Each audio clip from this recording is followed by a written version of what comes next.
Hi! In front of me is Oppo A77 and today I would like to show you how you can operate vibration settings.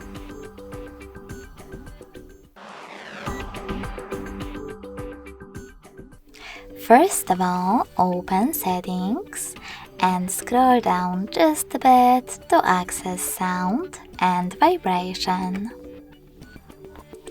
Following that, tap on this switcher next to Vibrate on Ring to enable or disable incoming calls vibrations.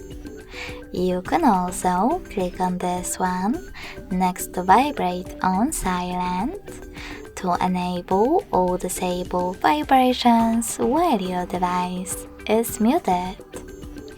Then scroll down, tap on Haptics and Tones, and click on this switcher next to System Haptics to turn on or off haptic feedback for touches, swipes, and more. Thanks so much for watching. If you enjoyed this video, smash that like button, comment, and definitely subscribe. Bye!